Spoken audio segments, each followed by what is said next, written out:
La perseverancia es la marca por excelencia de la preservación divina. Hermanos, déjenme hacerles una pregunta. ¿La fe es un don de Dios? ¿Sí o no?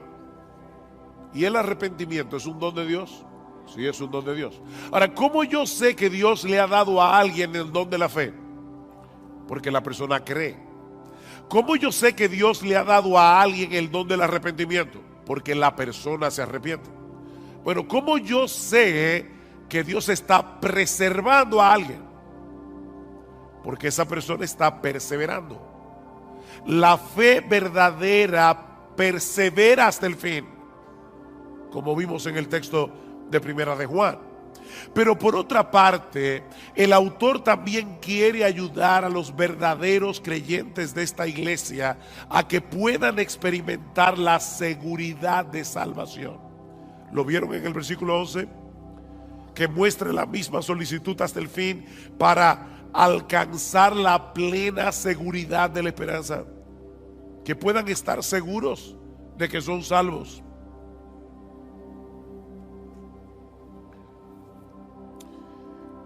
Mis hermanos, se puede ser un verdadero creyente y no tener certeza de que lo eres. La seguridad de salvación no la tienen todos los cristianos. ¿Oyeron eso? O deben ponerlo de otra manera. La inseguridad de salvación no es una prueba de que no somos cristianos. Hay muchos creyentes que van a llegar inseguros al cielo. Y hay muchos impíos que van a llegar seguros al infierno, creyendo que son creyentes. No todo el que me dice Señor, Señor, entrará en el reino de los cielos, sino el que hace la voluntad de mi Padre que está en los cielos. Así que la seguridad de salvación no es necesaria para ser salvo. Sin embargo, cuando un creyente no puede estar seguro de su salvación, no podrá disfrutar plenamente de la bendición de ser salvo, ni tampoco podrá correr bien la carrera. Noten el versículo 12. Porque yo quiero que ustedes alcancen la plena seguridad de la esperanza, a fin de que no seáis perezosos. El estar seguro te mueve a no ser perezoso. ¿Cómo podremos entonces obtener una plena certeza de nuestra salvación? ¿O cómo vamos a poder seguir avanzando hacia la madurez en nuestras vidas cristianas, de tal manera que podamos ser cada vez más útiles para el reino de Dios? Cuando el versículo 12 nos dice dos cosas al respecto. La primera es que debemos seguir siendo diligentes en el cuidado de nuestras almas. Debemos ser diligentes en el cuidado de nuestras almas. Versículo 12. A fin de que no seáis perezosos, sino imitadores de los que mediante la fe y la paciencia heredan las promesas, para que no sean perezosos. Y la pereza de la que el autor está hablando aquí es una indisposición para el cumplimiento de nuestros deberes espirituales. Tú debes leer la Biblia, tú debes orar, tú debes venir a la iglesia, debes venir al culto de oración, debes leer buenos libros cristianos, debes tener una comunión edificante con otros hermanos en la fe. Esos son nuestros deberes espirituales, pero el perezoso, aunque lo sabe, no lo hace. Dice Salomón en Proverbios 26:13 que el perezoso siempre encuentra una excusa para dejar de hacer lo que tiene que hacer. El perezoso dice: hay un león en el camino, hay un león en medio de la plaza. Imagínense ustedes, yo quiero salir a trabajar, pero hay un león fuera de la puerta de mi casa. Así que prefiero quedarme aquí seguro. O dice en Proverbios 15:19 que el camino del perezoso es como un seto de espinos. Él tiene un deber que cumplir, pero magnifica de tal manera los obstáculos que tiene por delante que termina dejando el asunto para otro momento. Y es interesante porque no es que el perezoso no desee estar en una mejor condición espiritual.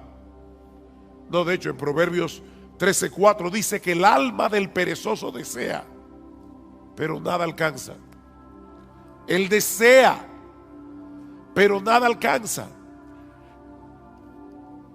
Le dije que me iban a ver bebiendo agua hoy. No sufran, que yo estoy más interesado en decir este mensaje. Mañana descansaré la garganta. El perezoso no ha perdido la capacidad de desear una mejor condición espiritual de la que tiene.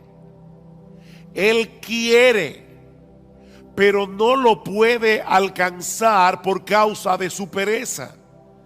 Mis hermanos, si no somos diligentes en el uso de los medios que Dios ha provisto para que alcancemos una mejor condición, nuestros deseos nunca serán cumplidos. ¿Qué debemos hacer entonces? Despojarnos de nuestra pereza espiritual y en dependencia del Espíritu Santo disponernos a hacer lo que debemos hacer en el momento en que debemos hacerlo, aunque no tengamos ningún deseo de hacerlo. Pastor, ¿y eso no es hipocresía? No, eso es diligencia. Eso es diligencia. Yo no tengo deseos de leer la Biblia hoy en la mañana. Pídele a Dios que te dé deseo, ábrela y léela. Yo como que no tengo deseos de ir a la iglesia hoy. Levántate, cámbiate y sin ningún deseo, ven a la iglesia. Ser diligente es hacer lo que tú tienes que hacer en el momento en que tienes que hacerlo, aunque no tengas ningún deseo de hacerlo. El crecimiento espiritual requiere un esfuerzo diligente de nuestra parte. Pero pastor, yo creía que la salvación era por gracia. Y lo que usted está diciendo de verdad parece oponerse a la doctrina de la gracia. Si es por gracia, yo no tengo que hacer nada para merecer la bendición de Dios. Tú tienes razón. Si es por gracia, no es por mérito. La gracia se opone al mérito, pero no se opone al esfuerzo. De hecho, Pablo le dice a Timoteo en 2 Timoteo capítulo 2, Timoteo, esfuérzate en la gracia. Esfuérzate en la gracia. La gracia se opone a nuestros méritos. La gracia no se opone a nuestro esfuerzo. Es en el contexto de nuestra diligencia que podemos disfrutar de la bendición de Dios. No porque ese esfuerzo nos haga merecer que Dios nos bendiga, sino porque Dios ha decretado que seamos bendecidos siendo nosotros diligentes, usando los medios de gracia, la lectura regular de la palabra, la vida de oración privada y corporativa, congregarnos con el pueblo de Dios en el día del Señor, participar de la Santa Cena como haremos esta noche, leer buenos libros cristianos. Dios ha decretado fortalecer nuestra salud espiritual haciendo uso de esos medios. Pero el hecho de esforzarnos por hacer esas cosas no nos hacen merecedores de nada. Porque esa diligencia es impulsada en nosotros de pura gracia en una forma misteriosa que nunca vamos a poder entender. ¿Qué dice Pablo? Por tanto, amados míos, como siempre habéis obedecido, no como en mi presencia solamente, sino mucho más ahora en mi ausencia, ocupaos en vuestra salvación con temor y con temblor, porque Dios es el que produce en vosotros así el querer como el hacer por su buena voluntad. ¿Quién produce el querer y el hacer? Dios lo produce. ¿Quién es el que tiene que ocuparse en su salvación? Tú y yo debemos ocuparnos en nuestra salvación. La obra de Dios nos impulsa a obrar. Y precisamente por eso Él se lleva toda la gloria en nuestro esfuerzo.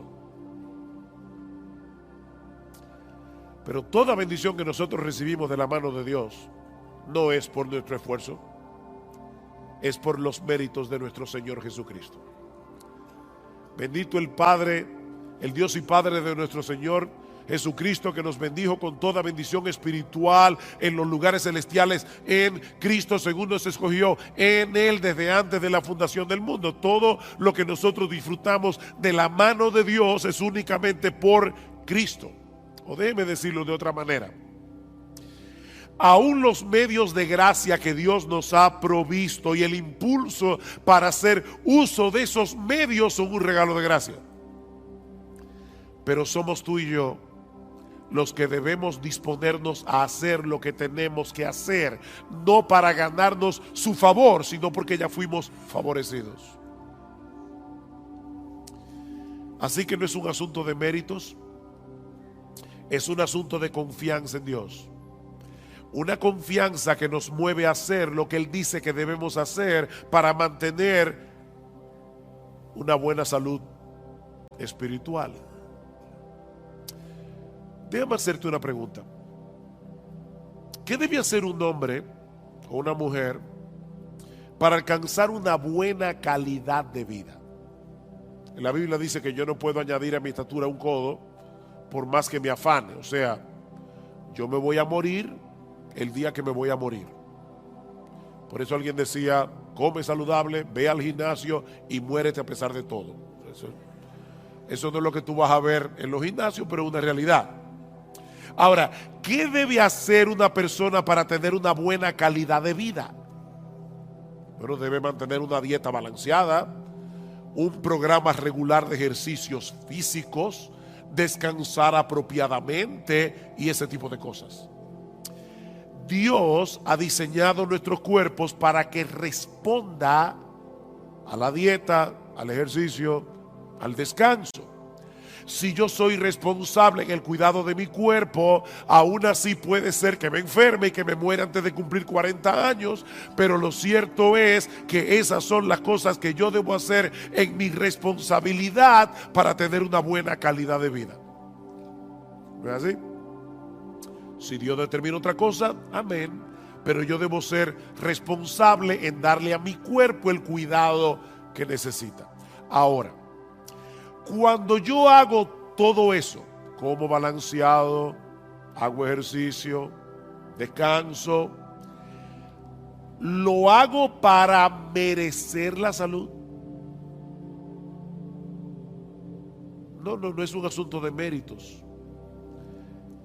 Es un asunto de responsabilidad y de confianza en que Dios me dice que lo haga.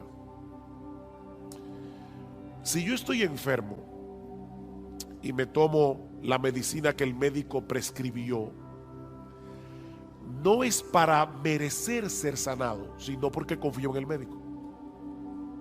¿No es así? Mi deseo de ser sanado y mi confianza en la capacidad del médico es lo que me hace hacer lo que él me dice. Bueno, hermanos, lo mismo ocurre con nuestra vida espiritual. Pablo dice a Timoteo, ejercítate para la piedad. O como lo traduce la Biblia de las Américas, disciplínate a ti mismo para la piedad. Eso es algo que nadie puede hacer por ti. O sea, no esperes que tú te vas a levantar por la mañana. Wow, qué deseo yo tengo de salir a correr 5 millas. No. A veces los que corren y hacen ejercicio físico no tienen deseo de levantarse, pero ellos lo hacen por responsabilidad. Bueno, tampoco esperes que todas las mañanas tú te vas a levantar con un impulso para leer tu Biblia. No, a veces tú vas a querer seguir durmiendo, pero debes levantarte como quiera, abrir tu Biblia y leerla. Ejercítate para la piedad. Disciplínate a ti mismo para la piedad. Ahora, nunca olvides que son medios de gracia. Eso quiere decir que aun cuando haces uso de esos medios que Dios ha prescrito para preservar la salud de nuestras almas, debemos hacerlo descansando en Él. No en nuestras propias fuerzas o en nuestra propia capacidad. Señor, voy a leer tu palabra, dame entendimiento. Abre mis ojos para ver las maravillas de tu ley. Alimenta mi alma. Déjame ver a Cristo en las páginas de las Escrituras y aumenta mi admiración por Él. Porque contemplando su gloria es que somos transformados de gloria en gloria. Señor, voy al culto de oración o de adoración. Por favor, ayúdame a adorarte sin distracciones. Por favor, ayúdame, Señor, que yo pueda percibir y experimentar tu presencia junto a mis hermanos en la iglesia. Ayúdame, Señor, para atesorar la palabra predicada de tal manera que obre poderosamente en mi corazón. Ayúdame, Señor. Así que lo primero que el autor de Hebreos nos está diciendo aquí es que si tú quieres perseverar hasta el fin, si tú quieres seguir avanzando hacia la madurez cristiana, debes ser diligente en el cuidado de tu alma, amparado en el poder del Espíritu de Dios, pero tú debes ser diligente en el cuidado de tu alma. Pero hay algo más que debemos hacer, y es aprender a esperar con fe y con paciencia que Dios haga en nuestras vidas lo que Él ha prometido hacer. Vean el versículo 12 otra vez. A fin de que no seáis perezosos, sino imitadores de los que mediante la fe y la paciencia heredan las promesas. El texto no nos dice explícitamente quiénes son esos creyentes a los que debemos imitar, pero obviamente se refiere a todos los hombres y mujeres de fe del Antiguo Testamento que encontramos en el capítulo 11 de la carta a los Hebreos, y de los cuales Abraham es un prototipo. Vean el versículo 13. Pues cuando Dios hizo la promesa a Abraham, no pudiendo jurar por uno mayor, juró por sí mismo. ¿Por quién jura Dios? Por Él mismo, diciendo: ciertamente te bendeciré y ciertamente te multiplicaré. Y así, habiendo esperado con paciencia, obtuvo la promesa. Habiendo esperado ¿cuántos años? 25 años, con paciencia, pero Dios le dio el hijo. La historia de esos hombres, mis hermanos, quedaron registradas en las Escrituras con un propósito didáctico. Dice Romanos 15: porque todo lo que fue escrito en tiempos pasados para nuestra enseñanza se escribió a fin de que por medio de la paciencia y del consuelo de las Escrituras tengamos esperanza. No es un consuelo para ti leer la historia de Abraham y ver que cuando este hombre tenía casi 100 años y Sara 90 y era estéril, esta mujer salió embarazada? ¿Y sabes qué fue lo que le embarazó? La promesa de Dios. Dios lo prometió. Y cuando Dios promete algo, Él lo hará en su tiempo, pero Él lo hará. El Espíritu Santo inspiró a los autores de las Escrituras para que dejaran un registro de las historias de estos hombres y mujeres del pasado que se aferraron a las promesas de Dios con fe y con paciencia, aún en medio de circunstancias muy difíciles. Y Dios quiere que imitemos a esos hombres que supieron esperar paciente y confiadamente en el cumplimiento de las promesas. La fe nos capacita para confiar en el poder y en la buena disposición de Dios para concedernos lo que Él nos ha prometido, pero la paciencia nos permite esperar que Él lo haga en su tiempo, no en el nuestro. Fe y paciencia.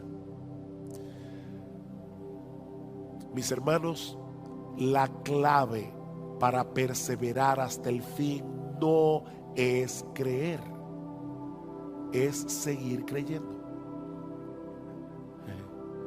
No es creer, es seguir creyendo. Es seguir esperando hasta que Dios en su sabiduría haga lo que Él ha decidido hacer, en el tiempo en que Él ha decidido hacerlo y en la forma como Él quiere hacerlo. Esta palabra que aparece en nuestro texto y que se traduce como paciencia nos habla de quietud y confianza prolongada en medio de la aflicción. Eso es paciencia. La fe nos lleva a descansar confiados en las promesas de Dios. La paciencia nos permite continuar esperando lo prometido, aunque en medio de las circunstancias en que nos encontremos nos dé la impresión de que Dios se olvidó del asunto. Mira, mi hermano, Dios está más interesado en tu carácter que en tu comodidad.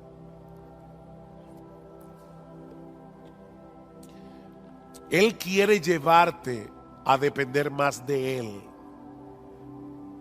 a que tú entiendas cuánto lo necesitas. Si tú llamas una vez y no se te abre, y llamas otra vez y no se te abre, y vuelves a llamar y no se te abre, y por eso dejas de llamar, puede ser que todavía tú no hayas entendido cuánto tú necesitas la bendición de Dios. Eso quiere decir que tu fe necesita ser fortalecida. ¿Y sabes cuál es la lagartija que fortalece la fe? Yo no sé cómo le llamarán ese ejercicio en otra parte de América Latina, pero los push-ups, no sé cómo decirle. ¿Sabes cuál es el ejercicio que fortalece la fe? Seguir esperando a la promesa de Dios. Esperar fortalece la fe. Dice en Romanos 8:24 que fuimos salvados en esperanza, pero la esperanza que se ve no es esperanza. Pues, ¿por qué esperar lo que uno ve?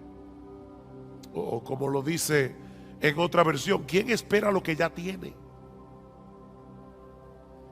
Es en la espera que se fortalece nuestra fe. Aquellos que han sabido unir la fe con la paciencia seguirán llamando y seguirán llamando y seguirán llamando hasta que le abran la puerta. Dice el salmista en el Salmo 123: a ti levanto mis ojos, oh tú que reinas en los cielos. He aquí como los ojos de los siervos miran a la mano de su Señor, como los ojos de la sierva a la mano de su señora. Así nuestros ojos miran al Señor hasta que se apiade de nosotros. ¿Por cuánto tiempo? Hasta que se apiade. Salmo 130: espero en el Señor, En Él espera mi alma y en su palabra tengo mi esperanza. Mi alma espera al Señor más que los centinelas a la mañana. Sí, más que los centinelas a la mañana. ¿Te das cuenta, mi hermano, la insistencia de la Biblia en el hecho de esperar? Si no aprendes a esperar, vivirás frustrado. Te vas a frustrar con Dios, porque el horario de Dios casi nunca encaja con nuestras expectativas. Te vas a frustrar. Dios pudo hacer el mundo en un segundo, pero lo hizo en 6 días. Y dice que al principio la tierra estaba desordenada y vacía, y Dios la fue trabajando poco a poco, poblando la tierra hasta hacerla productiva. Dios hace las cosas en su tiempo. Mi hermanos, no es como a nosotros nos parece mejor, sino es como Él sabe que es lo mejor. Ustedes recuerdan cuando Elías le oró a Dios. Había una sequía de 3 años y medio. Y el Señor no envió la lluvia de inmediato. Elías le dice a su criado: ve a ver si tú ves algo en el cielo. El criado regresó diciendo: yo no veo nada. Vuelve otra vez. Nada. Vuelve otra vez. Nada. Vuelve otra vez. ¿Saben cuántas veces volvió el criado? 7 veces. Óigame, hay que tener paciencia. En este caso del criado con Elías. Pero ya no te dije que no hay nada. Ve otra vez. Finalmente el criado llega y le dice: veo una pequeña nube como la palma de un hombre que sube del mar. Cuando Gloria y yo fuimos a visitar a nuestra hija en Medio Oriente, aquel lugar es desértico, casi nunca llueve.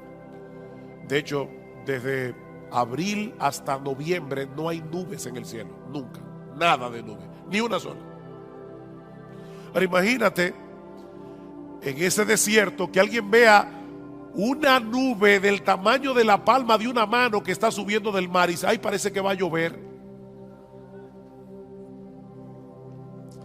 Elías, que entendía perfectamente el modo de obrar de Dios, le dice al criado: sube y dile a Acab: prepara tu carro y desciende para que la fuerte lluvia no te detenga. Y sucedió que al poco tiempo el cielo se oscureció con nubes y viento y hubo una gran lluvia.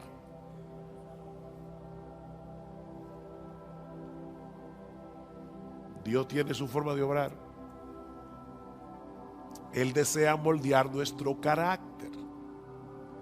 Y eso solo es posible en el contexto de la fe y de la paciencia. Tenemos un problema, deseamos ser atendidos de inmediato, entendemos que el asunto es urgente. ¿Y saben lo que hace Dios? Dios mueve las cosas de tal manera que todo el mundo esté ocupado y que nadie te pueda atender. ¿Te ha pasado?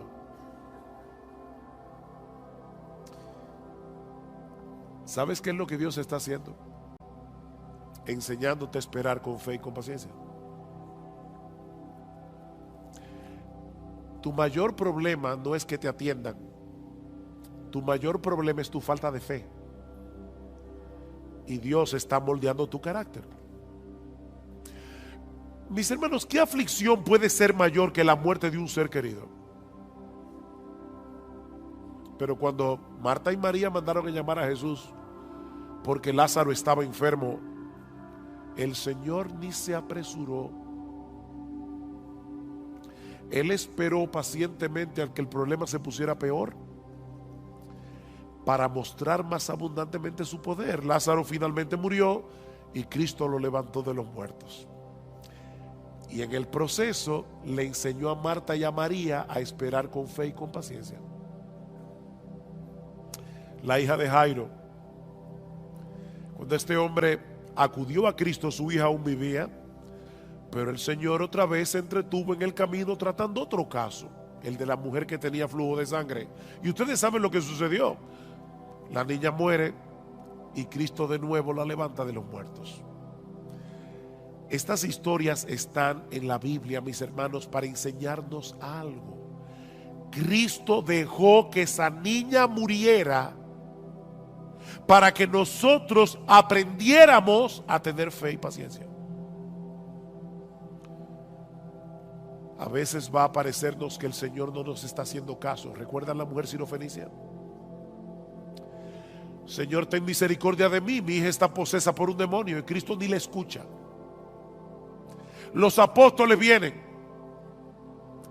Por favor, Señor, haz algo para que esta mujer nos deje tranquilos. No es correcto quitarle el pan de los hijos para dárselo a los perrillos.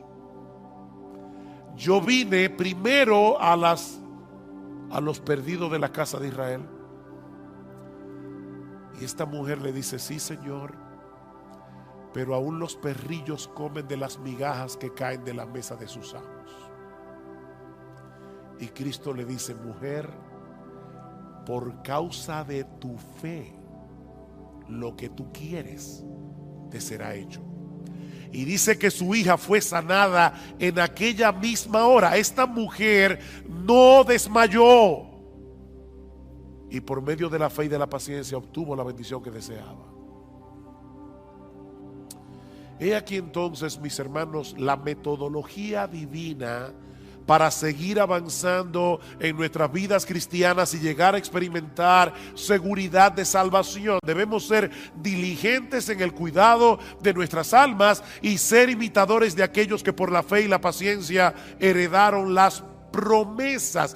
Dios nos ha dado promesas ciertísimas en su palabra, incluyendo el hecho de que Él ha de guardarnos en Cristo hasta el día en que estemos en su presencia en cuerpos glorificados, contemplando y deleitándonos en su gloria por los siglos de los siglos. Él lo ha prometido y Él lo hará. Mis ovejas oyen mi voz y yo las conozco y me siguen, y yo les doy vida eterna y no perecerán jamás, ni nadie las arrebatará de mi mano. Mi Padre que me las dio es mayor que todos y nadie las puede arrebatar de la mano de mi Padre. Si esperamos en las promesas de Dios con fe y con paciencia, tendremos el combustible necesario para energizar nuestra diligencia en el cuidado de nuestras almas. Recuerden lo que dice el autor de la carta a los Hebreos: deseamos que cada uno de vosotros muestre la misma solicitud hasta el fin. ¿Para qué? Para que tengan seguridad de salvación. ¿Para qué? Para que no seáis perezosos. Para que no seáis perezosos. Las promesas de Dios son las que le dan contenido a nuestra fe. Creer en Dios es confiar en su fidelidad para cumplir lo que Él ha prometido sobre la base de la obra consumada de Cristo a nuestro favor. Eso es lo que el autor de la carta dice más adelante. Versículo 16. Porque los hombres juran por uno mayor que ellos mismos. ¿No es así? Hay gente que jura por Dios. ¿Y por quién jura Dios? Los hombres juran por uno mayor que ellos mismos, y para ellos un juramento dado como confirmación es el fin de toda discusión. Por lo cual Dios, deseando mostrar más plenamente a los herederos de la promesa la inmutabilidad de su propósito, interpuso un juramento. Dios juró por sí mismo. a fin de que por dos cosas inmutables, en las cuales es imposible que Dios mienta, los que hemos buscado refugio, seamos grandemente animados para asirnos de la esperanza puesta delante de nosotros. Seamos fuertemente, grandemente animados, la cual tenemos como ancla del alma, una esperanza segura y firme, y que penetra hasta detrás del velo, donde Jesús entró por nosotros como precursor. ¿Recuerdan cuando el sumo sacerdote entraba al lugar santísimo con la sangre del animal y rociaba el propiciatorio? Bueno, allí entró Jesús con su sangre para decirle a su Padre y a los ángeles: yo derramé mi sangre por este hijo mío. La justicia de Dios ya está satisfecha. Es imposible que Él termine en otro lugar que no sea en mi presencia. Aférrate a esa promesa. Aférrate a esa promesa. Mira, mi hermano, en la misma medida en que seamos capaces de esperar con fe y con paciencia en las promesas de Dios, en esa misma medida seremos capaces de poner toda diligencia en el cuidado de nuestras almas. Eso es lo que dice Pedro al inicio de su segunda carta. Recuerdan, y voy a leer la Biblia de la Reina Valera. Dice: como todas las cosas que pertenecen a la vida y a la piedad nos han sido dadas por su divino poder, mediante el conocimiento de aquel que nos llamó por su gloria y excelencia, por medio de las cuales nos ha dado preciosas y grandísimas promesas, para que por ellas llegaseis a ser participantes de la naturaleza divina, habiendo huido de la corrupción que hay en el mundo a causa de la concupiscencia. Por esto mismo poned toda diligencia en añadir a vuestra fe virtud, a la virtud conocimiento, etcétera, etcétera. Este es un texto muy denso, pero mis hermanos, lo que Pedro está diciendo es básicamente esto: todo lo que tú necesitas para tu vida cristiana, todo lo que tú necesitas para seguir avanzando hacia la piedad, ya Dios te lo dio por su divino poder. Eso es parte del paquete de la salvación. No nos falta absolutamente nada para nuestra vida cristiana y para la piedad. Ya lo tienes por su divino poder. Ahora, ¿cómo fue que Dios nos concedió todo lo que necesitamos para la vida y para la piedad? Mediante el conocimiento de aquel que nos llamó por su gloria y excelencia. ¿No le suena raro eso? Aquel que nos llamó por su gloria y excelencia. ¿Cómo Dios llama por su gloria y excelencia? Muy fácil. Dios abrió los ojos de nuestro entendimiento para que pudiéramos ser capaces de ver con deleite la gloria y las excelencias de Jesús. Lo que lo hacen a Él el ser más hermoso, el ser más deleitoso de todo el universo. Y de esa manera Dios nos atrajo a Jesús por su gloria y excelencia.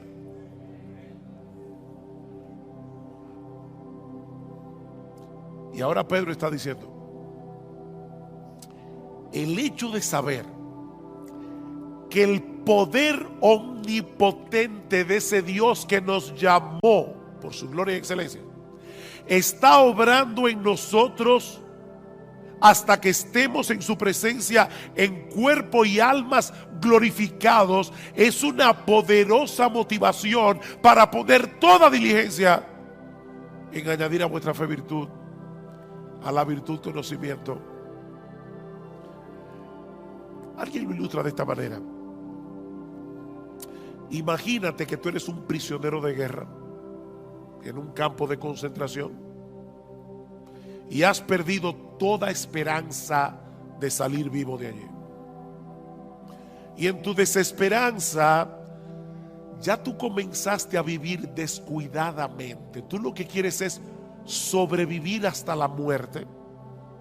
Y ya tú no te preguntas si algo está bien o algo está mal. Como decimos en buen dominicano, tú estás dado al pecado.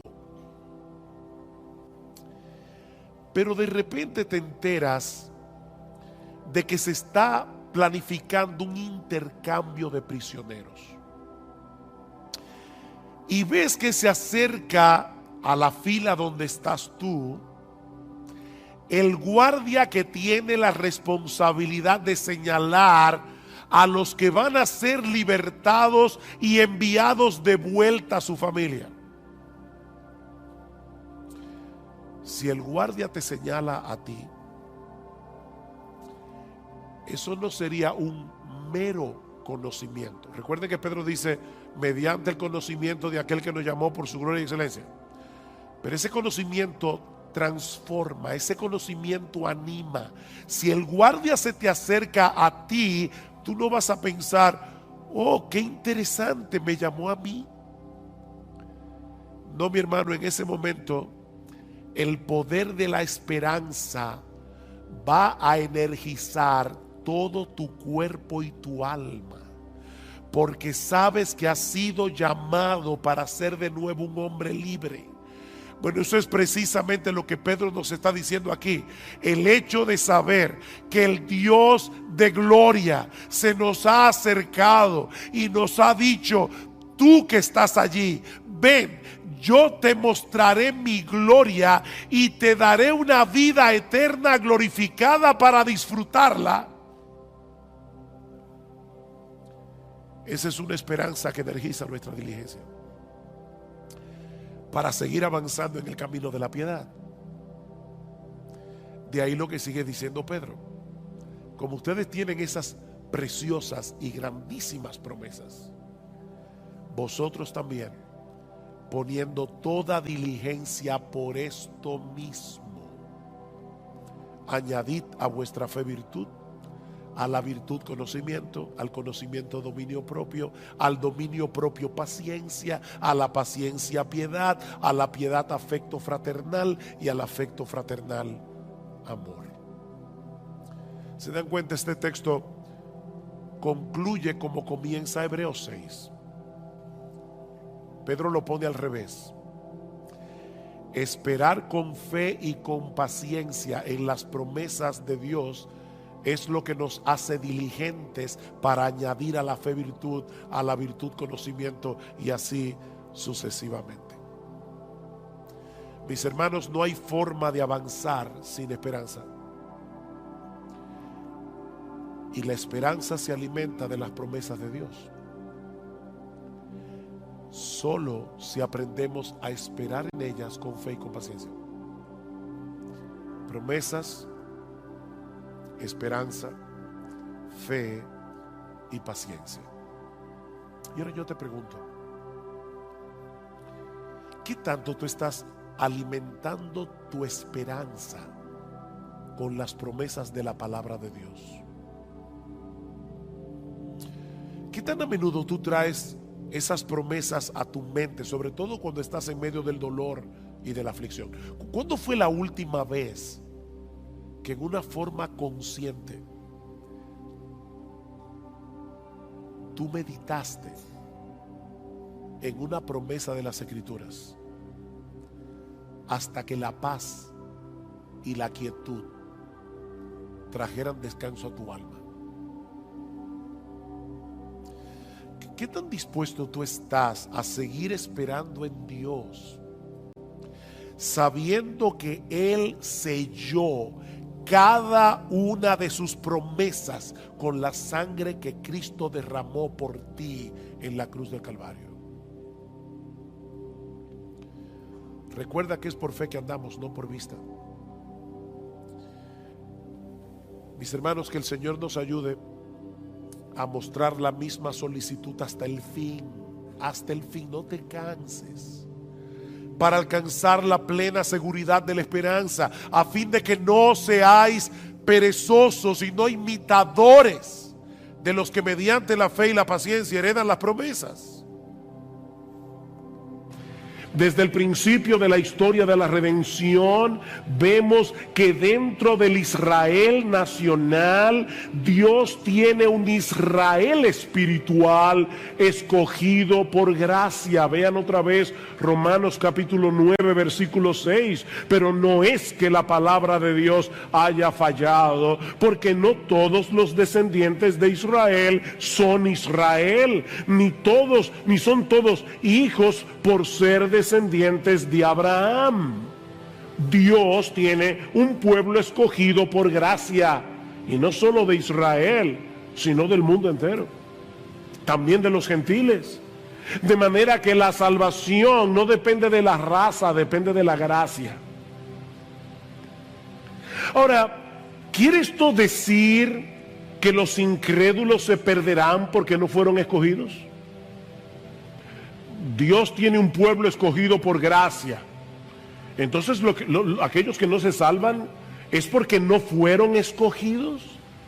Esa es la pregunta que Pablo está respondiendo desde el final del capítulo 9 hasta el capítulo 10. Y su respuesta básicamente es esta: si bien es cierto que Dios es el responsable de la salvación final de los creyentes, el hombre que se pierde es responsable de su condenación. Esa es la respuesta de Pablo. De manera que la razón por la que los israelitas rechazan a Cristo no es porque no fueron escogidos, sino porque en su orgullo ellos prefieren tratar de ganarse la salvación por medio de su esfuerzo, por medio de su obediencia a la ley, antes que venir como mendigos pidiéndole a Dios misericordia. Romanos capítulo 10. Versículo 3, pues desconociendo la justicia de Dios y procurando establecer la suya propia, no se sometieron a la justicia de Dios. Ese es el problema, dice Pablo. No, yo no quiero la justicia como un regalo, yo me la quiero ganar con mi obediencia. Ese es el contexto del pasaje que vamos a estudiar en la mañana de hoy. Y podemos resumir la enseñanza de esta sección de Romanos 14 al 21, capítulo 10, 14 al 21, en dos encabezados. En primer lugar, en los versículos 14 y 15, Pablo nos muestra que la predicación del Evangelio es el medio usado por Dios para salvar a los pecadores. Muy sencillo, ¿verdad? Nada complicado. La predicación del Evangelio es el medio usado por Dios para salvar a los pecadores. Y luego vamos a ver que Pablo dice, los israelitas escucharon la predicación y la rechazaron. Pero lo primero que él quiere demostrar es, ellos tenían lo que se necesitaba. Predicación. Noten versículo 13, yo estaba ahí sentado y cuando Cifrido dijo vamos a leer la escritura, yo sabía que el texto que tocaba leer hoy era Romanos capítulo 14, 10, 14 al 21, porque yo mismo fui que pedí que lo leyeran, pero en mi mente pensé, ay, si leyera desde el versículo 13.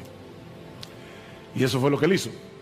Versículo 13, para ponerlo en contexto, porque todo aquel que invoque el nombre del Señor será salvo.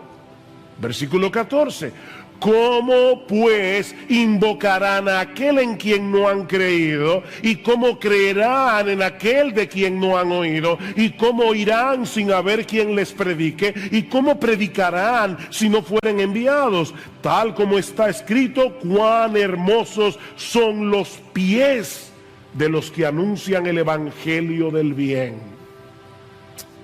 ¿Ven el punto, mis hermanos? Todo lo que se requiere para recibir el regalo de la salvación es invocar a Cristo como Señor, confiando en la eficacia y suficiencia de su obra en la cruz. ¿Saben que hay personas que invocan a Cristo y no son salvos? Cada vez que tienen un problema, Y sobre todo si es un problema serio, ¡ay, Señor! Ellos invocan, Jesús, ayúdame. Pero no es de esa invocación que Pablo está hablando aquí.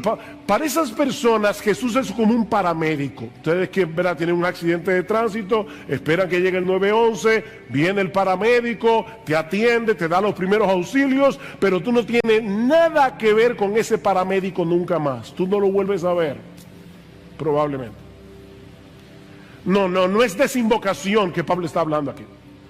Es aquel que decide levantar su bandera blanca de rendición y se somete voluntariamente a Jesús como Señor, confiando en su obra de redención. Vean otra vez el versículo 9, que si confiesas con tu boca a Jesús por paramédico, no por Señor. Y no olviden que esa palabra significa Dios, amo, dueño, soberano, gobernante. Todo aquel que confiesa con su boca a Jesús por Señor y crees en tu corazón que Dios le resucitó de entre los muertos, que Dios aceptó su obra en la cruz del Calvario, que Dios aceptó el pago por nuestros pecados. Si tú crees eso, serás salvo. Serás salvo. Pero ahora Pablo quiere mostrarnos el papel tan crucial que juega la predicación del Evangelio en este proceso, para que un pecador pueda creer en Cristo, invocar su nombre y ser salvo. Nadie puede invocar el nombre del Señor a menos que sepa quién es el Señor y lo que Él hizo para salvar a pecadores, y él crea en esos hechos acerca del Evangelio. Creer, conocer, creer en los hechos del Evangelio. De ahí la primera pregunta de Pablo en el versículo 14: ¿cómo pues invocarán a aquel en quien no han creído? No se puede invocar sin creer. Imagínate que tú estás en un río profundo. Hay algunos ríos aquí en República Dominicana, por lo menos cuando yo era chiquito eran profundos, y a veces se formaban remolinos y una persona fácilmente se podía ahogar. De hecho, a veces se topaban con arena movediza. Era peligroso.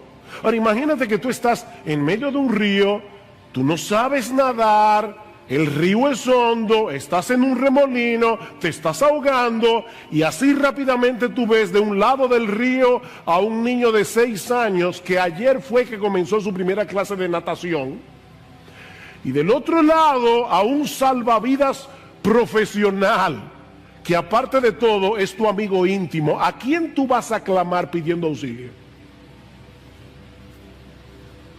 ¿A quién vas a clamar? Antes de invocar el nombre de Jesús y pedirle que te salve, debes creer que Él es Dios, que se hizo hombre, que obedeció la ley de Dios perfectamente desde la cuna hasta la tumba, que siendo inocente murió en una cruz, que fue levantado de la tumba victorioso al tercer día para pagar así y justificarnos de nuestros pecados, y entonces clamarle que te salve. Mira, mi hermano, mi amigo que estás aquí, si no conocemos esos hechos del Evangelio o no creemos en la veracidad histórica de esos hechos, ¿cómo voy a pedirle a Jesús que me libre de la esclavitud y de la condenación del pecado y me conceda como un regalo la vida eterna? ¿Cómo se lo voy a pedir? Hay personas que de verdad yo creo que son bien intencionadas. Quizás tú los has visto, que se colocan en la puerta de un centro comercial y a todo el que pasa por ahí le dice: Dios te ama, Dios te ama. Vuelvo y repito, Probablemente son bien intencionados, pero déjenme decirles que eso no es evangelizar. Eso no es evangelizar. Nadie se va a salvar porque crea que Dios existe. El diablo sabe eso. Dice en Santiago y tiembla. Nadie se va a salvar porque crea que Dios es amor. Nadie, óyeme, nadie se va a salvar porque crea que Dios es amor. Necesitamos conocer y creer lo que Él hizo a favor de pecadores por medio de la persona y la obra del Señor Jesucristo para resolver el problema de nuestros pecados sin pasar por alto su justicia. Y no es que hay que ser un teólogo para salvarse, no hay que ser un teólogo. Estas son verdades muy sencillas del Evangelio. Lo que estoy diciendo es que se requiere un conocimiento esencial, un conocimiento fundamental de los hechos del Evangelio para creer, invocar y ser salvo. Somos pecadores. Merecemos el infierno, merecemos la condenación, ser condenados en el tribunal de Dios. Pero el Dios hombre, Jesucristo, pagó por nuestros pecados. ¿Es difícil de entender? De manera que la salvación es por gracia, es por medio de la fe. Porque Dios hizo por medio de Jesucristo todo lo que había que hacer para conceder la salvación como un regalo a todo el que venga clamando por misericordia. ¿Es eso difícil de entender? Pero eso nos lleva de la mano a la siguiente pregunta. Versículo 14. ¿Cómo pues invocarán a aquel en quien no han creído? ¿Y cómo creerán en aquel de quien no han oído? ¿Ven el punto? Ese conocimiento acerca de Jesús, acerca de lo que Él hizo en la cruz del Calvario, no se adquiere por intuición.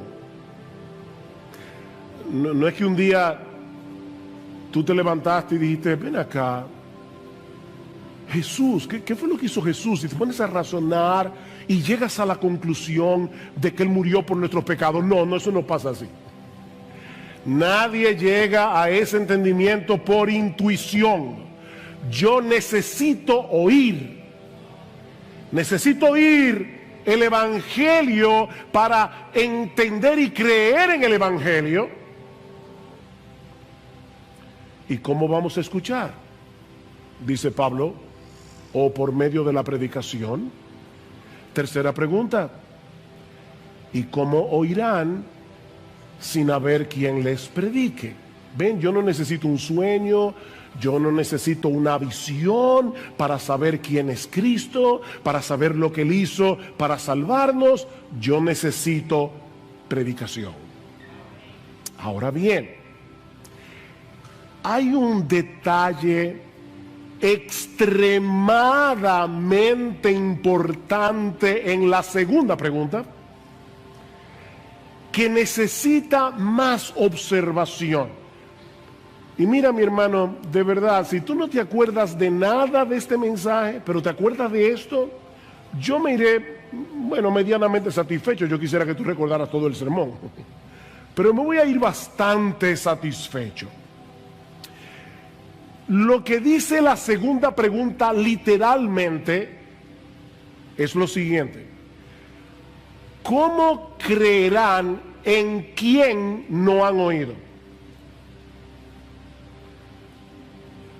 Fíjense que yo sé que nuestras Biblias incluyen acerca de quién no han oído. ¿Cómo creerán en aquel acerca de quién o de quién no han oído? Pero lo que el texto griego dice literalmente es esto: ¿cómo creerán en quién no han oído? Mis hermanos, lo que voy a decir esto con calma, así tranquilo, para que no nos perdamos. Lo que Pablo parece estar diciendo aquí no es únicamente que tenemos la necesidad de escuchar acerca de Cristo durante la predicación para salvarnos, sino que necesitamos escuchar a Cristo. No es de Cristo, es a Cristo. Podemos traducirlo también de esta manera.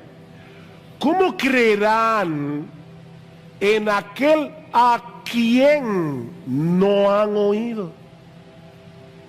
Mis hermanos, predicar fielmente las Escrituras no es otra cosa que hacer oír la voz de Jesucristo desde el púlpito, porque este libro es su palabra, inspirada por su Espíritu.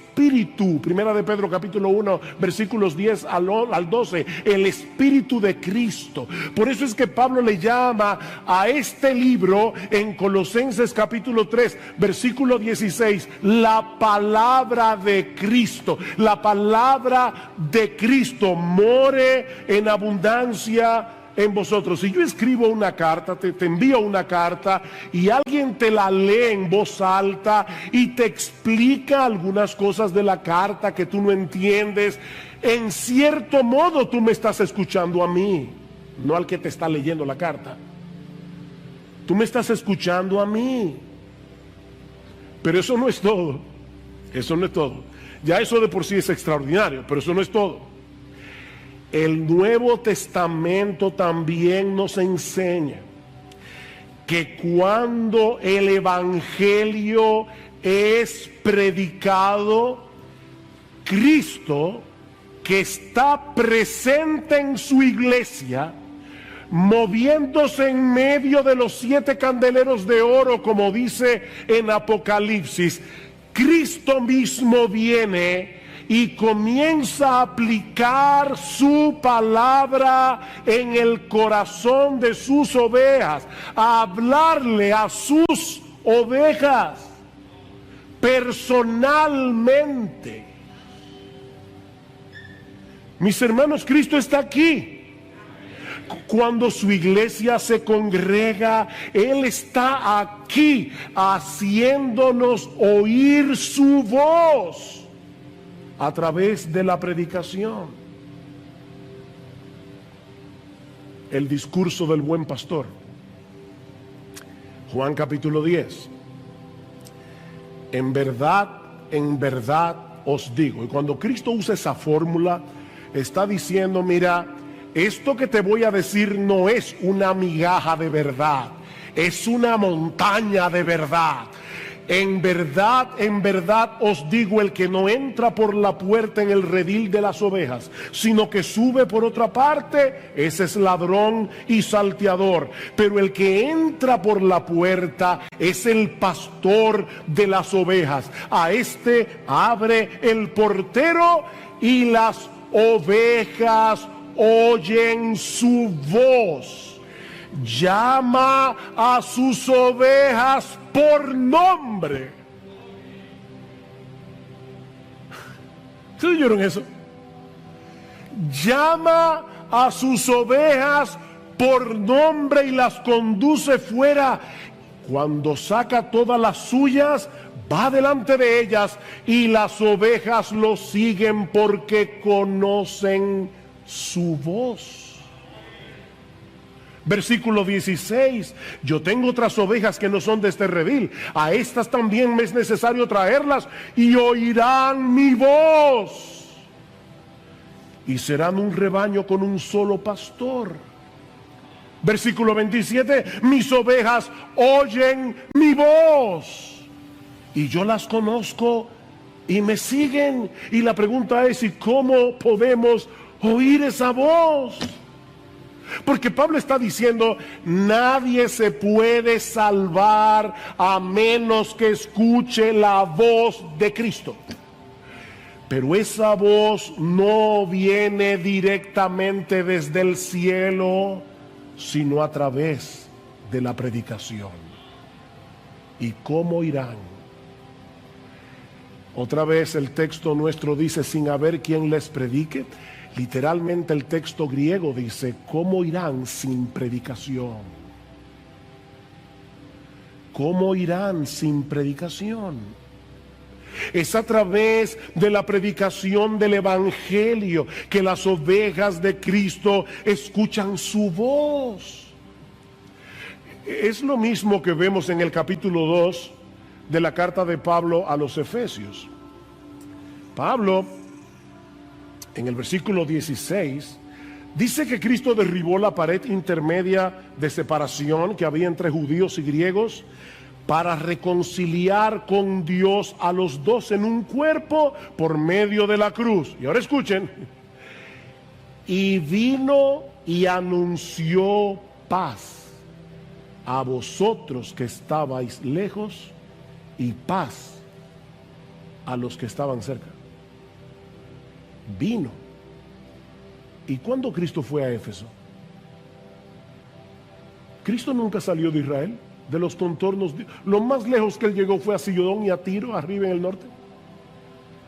¿Cuándo Cristo estuvo en la ciudad de Éfeso? Escuchen cómo John Stott responde esta pregunta. El mismo Cristo que una vez hizo la paz mediante su cruz, predica la paz mediante sus heraldos, sus predicadores, sus pregoneros. Y otro teólogo llamado Gustav Wingren, él dice lo siguiente, perdonen el nombre tan raro, pero me encanta la cita. Es la predicación la que provee los pies sobre los que Cristo camina para acercarse a nosotros y alcanzarnos. La predicación tiene un único objetivo y es que Cristo pueda venir a aquellos que se han reunido a escuchar. Wow. Miren, mis hermanos, yo tengo la convicción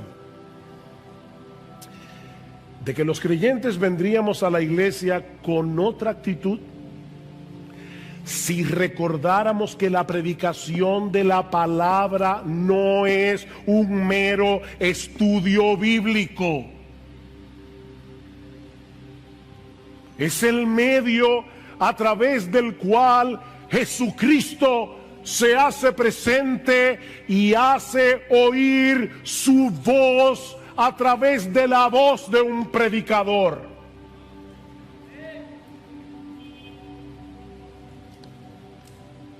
Y así edifica su iglesia y así salva a los perdidos. Mis ovejas oyen mi voz.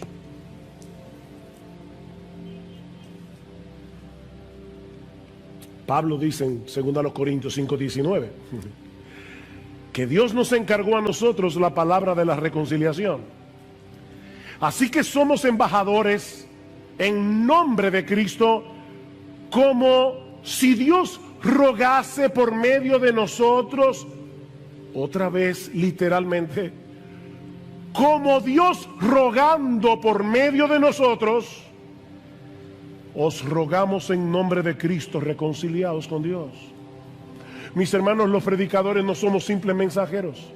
Los predicadores no somos simples maestros. Somos mensajeros, somos maestros, pero somos más que eso. Somos embajadores. Un embajador es aquel que ha sido oficialmente llamado y comisionado para hablar en nombre de su gobierno y con la autoridad de su gobernante. Por eso es que nosotros nos paramos aquí a predicar, porque no venimos a negociar esto. No venimos a preguntar, ¿tú qué piensas? Vamos a hacer una mesa redonda. No estamos haciendo ninguna mesa redonda. Estamos aquí como embajadores del Rey de Reyes, del Señor de Señores, diciéndole al mundo, así dice Jehová. Y todo el mundo debe escuchar su voz. No estamos negociando nada. Estamos anunciando algo en nombre de Dios. En nombre de Dios.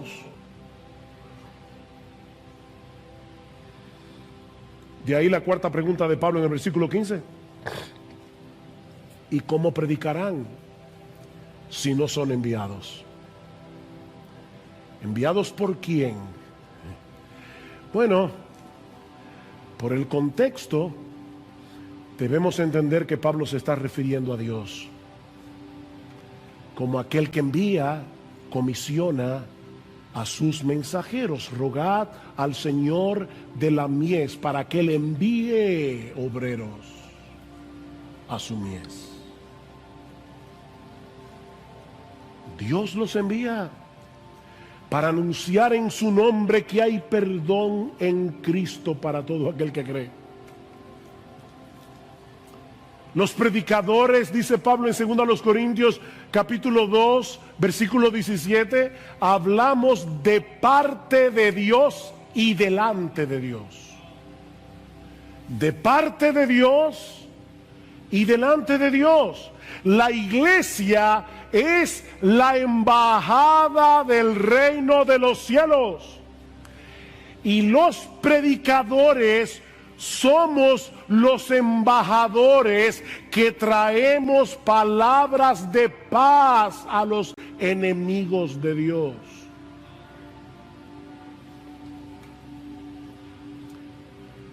Estamos anunciando que Jesucristo, el Dios encarnado, pagó la deuda de nuestros pecados y que ahora Dios ofrece perdón, reconciliación, vida eterna por medio de Jesucristo para todo aquel que cree.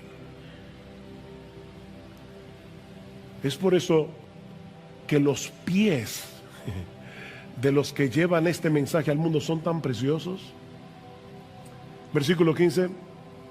Cuán hermosos, tal como está escrito, cuán hermosos son los pies de los que anuncian el evangelio del bien. Y Pablo está citando aquí un pasaje que se encuentra en Isaías 52. Y otra vez, esas cosas, ¿verdad?, difíciles que yo a veces digo desde el púlpito. Isaías 52 está exactamente antes de Isaías 53. ¿Y de qué habla Isaías 53? Del sufrimiento del siervo de Jehová. Pero escuchen lo que dice el profeta Isaías en el capítulo 52, versículo 6, hablando de lo que iba a ocurrir cuando los israelitas regresaran del exilio babilónico. Por tanto, mi pueblo conocerá mi nombre, así que en aquel día comprenderán que yo soy el que dice: heme aquí. Qué hermosos son sobre los montes los pies del que trae buenas nuevas, del que anuncia la paz, del que trae las buenas nuevas de gozo, del que anuncia la salvación y dice a Sión: tu Dios reina. Qué hermosos son esos pies. Fuimos comisionados por Dios para proclamar el mensaje, el glorioso mensaje de que nuestro Rey Jesús ya venció en la cruz del Calvario, ya está entronado en los cielos a la diestra de Dios el Padre y tiene toda potestad para conferir perdón y vida eterna a todos los que creen en Él invocando su nombre. Cuán hermosos son esos pies. Mis hermanos, qué privilegio para los que predican y qué privilegio para los que escuchan. No el que escucha a un predicador, no importa quién sea, es el que escucha la voz de Jesucristo a través del predicador. ¡Qué privilegio! ¡Qué privilegio! Dios estableció predicadores para hacer oír a través de ellos la voz del buen pastor. Mi amigo, no esperes ver una visión, no esperes escuchar una voz del cielo. Escucha a sus embajadores. La palabra predicación que Pablo usa aquí significa pregonar como un heraldo. Se aplica primariamente, no únicamente, pero primariamente a los hombres que han sido llamados por Dios, comisionados por Dios para predicar públicamente su palabra. Pero ¿saben qué? Lo que se predica desde el púlpito debe resonar durante la semana. En la medida en que los creyentes comparten con otros el mensaje del Evangelio. Santificad a Dios el Señor en vuestros corazones, dice Pedro en el capítulo 3, versículo 15. En otras palabras, escucha la voz de Cristo y obedécela. Santifica al Señor en tu corazón. Ahora, cuando tú hagas eso y comiences a moverte en el mundo como un verdadero cristiano, eso va a levantar preguntas. Y Pedro dice, y estad siempre preparados para presentar defensa con mansedumbre y reverencia ante todo el que demande razón de la esperanza que hay en vosotros. Todo el mundo volviéndose loco por el coronavirus. El esposo tratando de largarse de la casa, la esposa tratando de matarlo, y los vecinos viendo este hogar cristiano y se preguntan, ¿qué es lo que esta gente tiene? Mis hermanos, nadie va a invocar el nombre de Cristo a menos que crea en Cristo, y nadie puede creer en Cristo a menos que escuche el mensaje del Evangelio. Es por eso que los pies de los que se desplazan para compartir este mensaje son tan hermosos. Mira, mi hermano, mi hermana, déjame decirte algo, sobre todo las hermanas. Es completamente irrelevante si tú eres hermosa. Es completamente irrelevante si tienes una hermosa figura. Dios está mirando tus pies. A Dios le importan tus pies. Tus pies. ¿A dónde van tus pies? En tu anhelo de que otros conozcan a nuestro bendito, glorioso, exaltado Señor y Salvador Jesucristo. ¡Cuán hermosos son esos pies!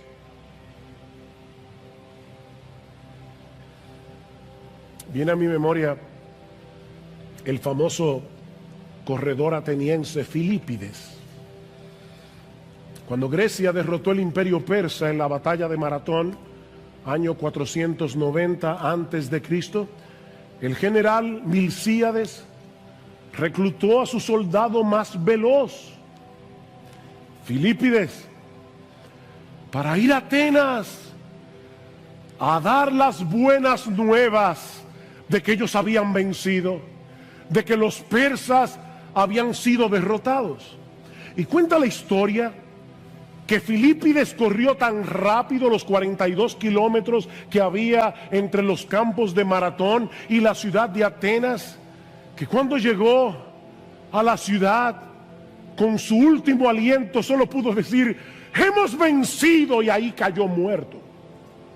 Y es en honor de Filípides que nosotros corremos, digo yo no, los que corren el famoso maratón, que son 42 kilómetros, 26 millas, la misma distancia que corrió Filípides en aquel día.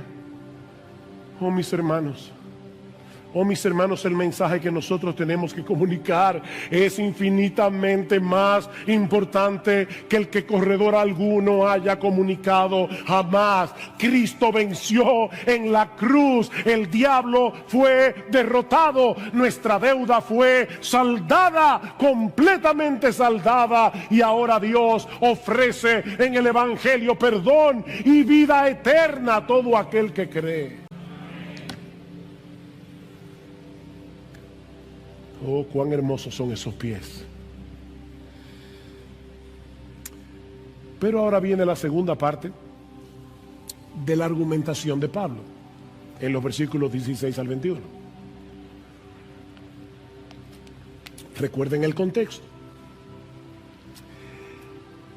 Y lo que Pablo va a decir ahora es que lamentablemente,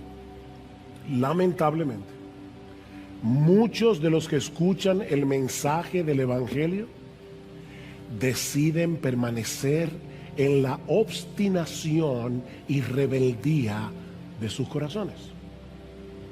Versículo 16. Sin embargo, Pablo ha dicho algo tan glorioso, pero de repente dice, sin embargo, y yo me imagino de verdad que cuando Pablo escribió esto, su corazón estaba roto en 1000 pedazos. No todos hicieron caso al Evangelio. Miren qué glorioso es la predicación. Cristo mismo llamando a los hombres, pero no todos hicieron caso, no todos obedecieron. Porque Isaías dice, Señor, ¿quién ha creído a nuestro anuncio? Y ese texto se encuentra precisamente en Isaías 53. ¿Ven? Isaías 52, cuán hermosos son los pies de los que anuncian el Evangelio. Isaías 53, Señor, ¿y quién ha creído a nuestro anuncio? ¿Quién ha creído a nuestro anuncio? Es interesante notar que ese texto de Isaías 53 se cita al final del ministerio de Jesús en el Evangelio de Juan, capítulo 12, antes de la semana de la pasión. Dice, los judíos no creyeron en Jesús, como dice Isaías, ¿quién ha creído a nuestro anuncio? Y ese mismo texto aparece en Hechos 28 para hablar del ministerio de Pablo, y dice una vez más que los judíos no oyeron, no creyeron, como dice Isaías, Señor, ¿quién ha creído a nuestro anuncio? ¿Ven? Mis hermanos, la predicación puede ser ungida por el Espíritu de Dios y no producir absolutamente nada en el corazón de muchos. Pasó con Jesús, pasó con Pablo y ha pasado con muchos predicadores a lo largo de la historia. Nosotros no podemos evaluar a un predicador por el tamaño de su iglesia. Hay predicadores muy fieles que tienen iglesias muy pequeñas, están en lugares muy duros.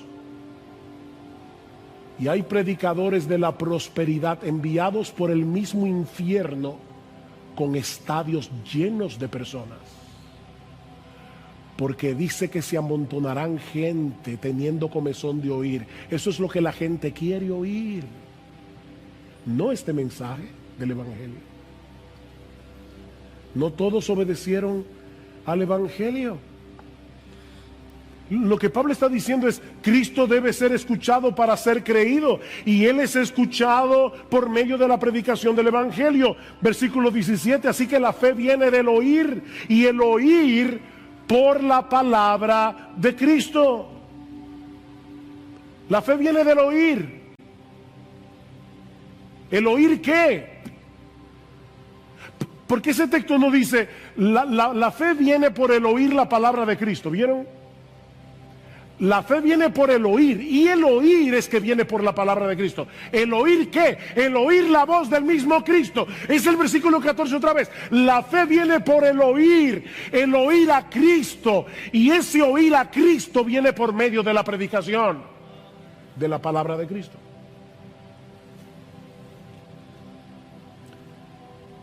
Pero qué triste que muchos que tienen el privilegio de escuchar, y algunos están sentados en esta iglesia y vienen con sus padres domingo tras domingo, tras domingo, tras domingo.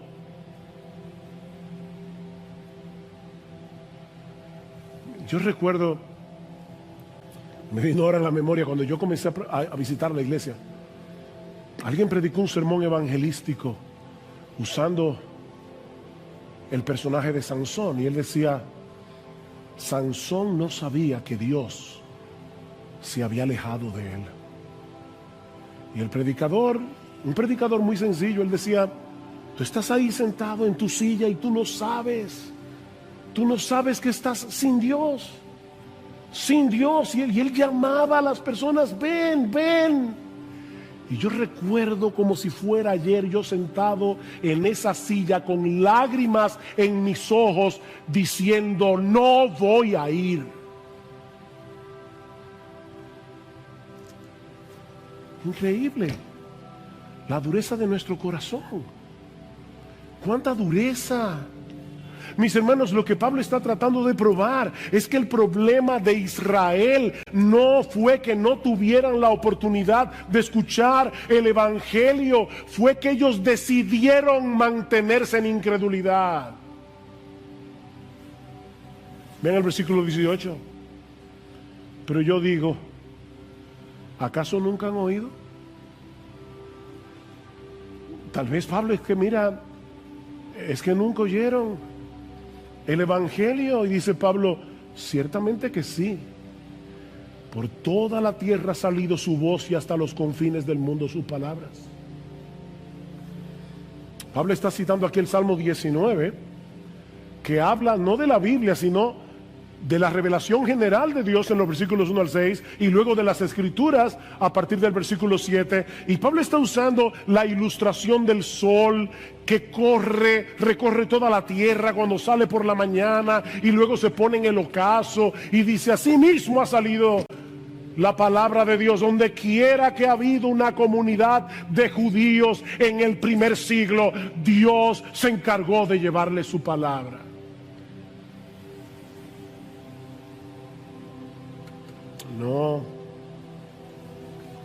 No fue que no escucharon, fue que no quisieron creer. Mi amigo, ese es tu problema. Tu problema es que tú sabes muy bien lo que el evangelio dice. Tú sabes que tú eres pecador. Tú sabes que vas camino al infierno. Tú sabes que Jesucristo es el Salvador, pero no te quieres someter a Él como Señor.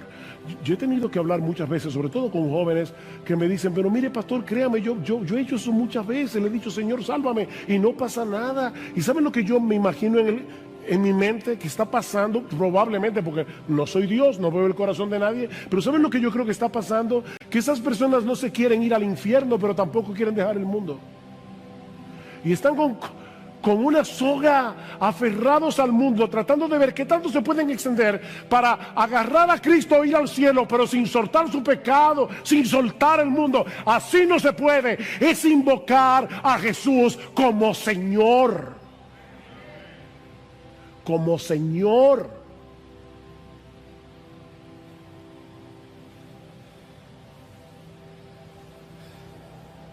Ellos escucharon. ¿Será que no entendieron? No, dice Pablo, ese tampoco fue el problema. Versículo 19, y añado, ¿acaso Israel no sabía? ¿Fue que no entendieron? En primer lugar, Moisés dice, yo os provocaré a celos con un pueblo que no es pueblo, con un pueblo sin entendimiento. Os provocaré a ira. El texto que Pablo está citando aquí es Deuteronomio 32, 21. Y si ustedes hacen el esfuerzo cuando lleguen a sus casas de leer el capítulo 32 del libro de Deuteronomio, van a ver que Dios está acusando a los israelitas de haberlo provocado a celos con su idolatría.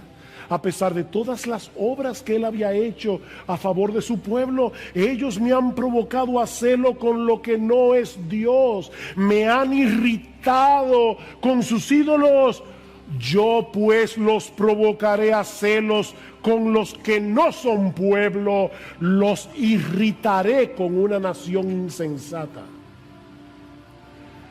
Y vamos a ver en el capítulo 11 cómo Dios usa eso para salvar a los judíos.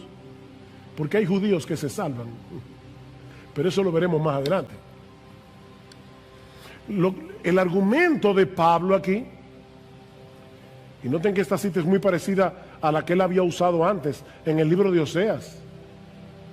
Llamaré a un pueblo que no es pueblo y lo haré pueblo mío. La misma cosa. Lo que Pablo está diciendo es al ver la conversión masiva de los gentiles, Israel debió haber reconocido que Dios estaba llevando a cabo lo que de antemano había prometido en sus propias escrituras. ¿Es que no leyeron la Biblia? Versículo 20. E Isaías, otra cita, Moisés, Deuteronomio, ahora Isaías. E Isaías es muy osado y dice: fui hallado por los que no me buscaban, me manifesté a los que no preguntaban por mí. Wow, hermanos, ese texto es tan hermoso. Déjenme leerles, perdonen un momentito más. Déjenme leer el texto tal cual está en Isaías 65, que es de donde Pablo está citando. Me dejé buscar por los que no preguntaban por mí, me dejé hallar por los que no me buscaban. Dije: heme aquí a una nación que no invocaba mi nombre. Wow, o sea, somos nosotros las criaturas que debemos decirle: Señor, heme aquí. Pero Dios es tan bueno que Él condesciende y se aparece a un pueblo gentil que no tenía la Biblia, que no conocía el pacto abrahámico, que no conocía las promesas del Mesías. Y Dios le dice a los gentiles: mírame aquí, heme aquí. ¿Y esos gentiles creyeron? Pablo acaba de cerrar su argumento, porque él comienza con lo mismo en el capítulo 9, versículo 30. ¿Qué diremos entonces? Que los gentiles que no iban tras la justicia alcanzaron justicia, es decir, la justicia que es por fe. Pero Israel, que iba tras una ley de justicia, no alcanzó la ley. ¿Ven el mismo argumento? Versículo 20. Fui hallado por los que no me buscaban. Versículo 21. Pero en cuanto a Israel, dice, y vuelve a citar a Isaías: todo el día he extendido mis manos a un pueblo desobediente y rebelde. Wow, mis hermanos. Dios se está mostrando aquí como un padre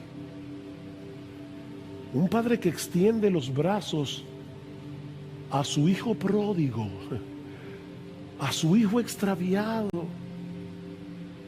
y le pide que vuelva a casa.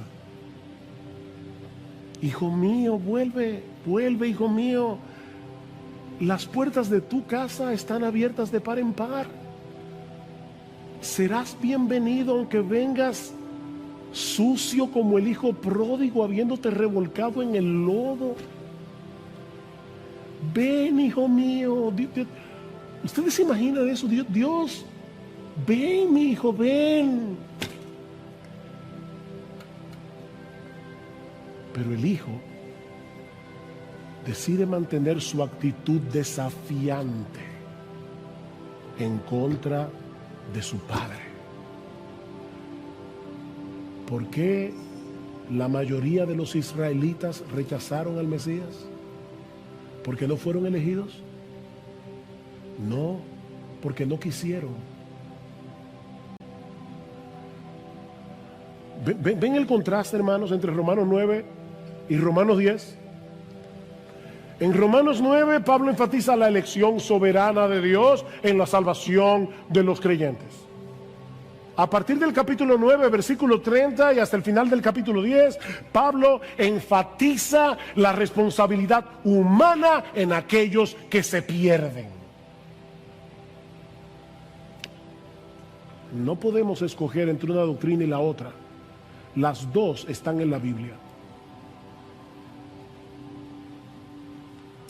Pero pastor, yo no entiendo, yo tampoco. Pero Dios lo dice. Dios lo dice, y sea Dios veraz y todo hombre mentiroso. Me recuerda al niño aquel que cuando en la escuela dominical, un maestro inconverso lo quiso ridiculizar, le dijo: entonces tú crees que es verdad que una ballena se tragó a Jonás. Sí, profesor, yo lo creo, porque la Biblia lo dice. Y si la Biblia dijera que fue Jonás el que se tragó a la ballena, ¿también lo creería?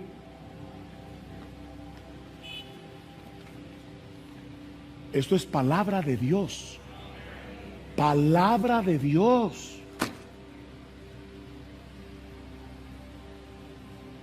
Y las dos cosas están aquí: la soberanía de Dios y la responsabilidad humana. Óyeme, mi amigo, la oferta del Evangelio está disponible para el que la quiera. Dios tiene los brazos extendidos. La oferta del Evangelio está disponible para el que la quiera. Nadie que venga será rechazado, pero muchos se perderán por mantener una actitud desafiante y rebelde contra la gracia de Dios. Por eso es que no debemos perder de vista que eso incluye a un montón de religiosos, que prefieren seguir tratando de llegar al cielo por la escalera de su obediencia, por su propio esfuerzo, antes que aceptar como un regalo la gracia de Dios en Cristo. Esa es una forma muy sutil de rebeldía contra Dios.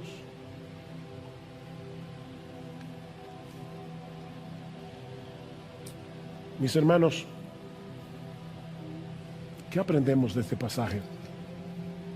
Hay varias lecciones, varias aplicaciones que podemos extraer. En primer lugar, debemos venir a la iglesia con la expectativa de escuchar y obedecer la voz de Cristo. Mi hermano, mira más allá del predicador. Mira más allá del predicador. Contempla a Cristo mismo, hablándole a su pueblo a través de la predicación de su palabra.